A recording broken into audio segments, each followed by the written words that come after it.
اے زما مشرانو، اے زما کشرانو همزولو، اے در روان مستقبل ستورو، زه محمد زاده شهید ستاسو سره یو څو خبرې کول غواړم.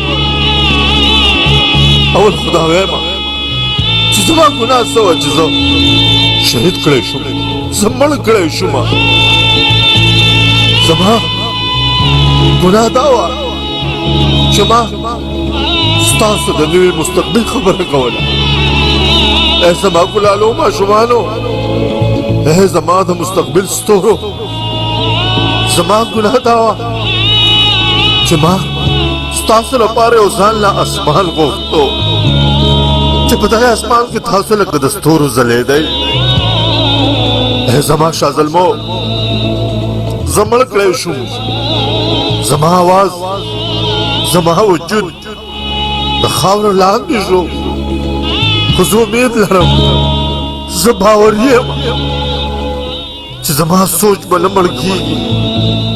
زما سوچ او زما میشن اول زما په زړه او په سوچ کې و، خو زما دغه میشن، زما دغه سوچ او ستاسو ټولو پښتنو د هر انسان په ذهن او سوچ کې پروت دی، په هر کور کې دی.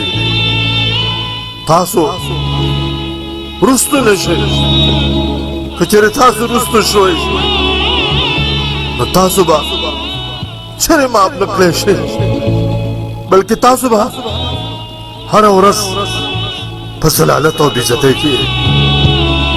زه خپل روح به وبخم، خو د خپل را روان نسل د ماشومانو روح او د هغوی د ژوند هغه ارمانونه چې په نشو تماشو او په آیس کې او په نازیبا حرکاتو کې ضایع کېږي، چېرې نشم معاف کولی.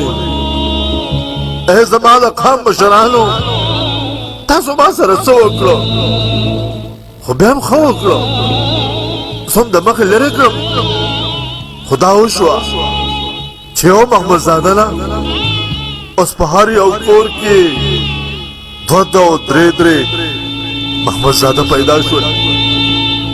زما د قام مشرانو واورئ چې زما په بچو ورحمېږئ، زما په وروڼو ورحمېږئ، زما په مستقبل ورحمېږئ. زه خو مړ شوم، شهید شوم، خو دا جذبه، دا سوچ د هر زلمي جذبه ده او سوچ دی. او زما شاه زلمو وروڼو، تاسو هم واورئ چې دا سوچ او دا جذبه به دوام مومي.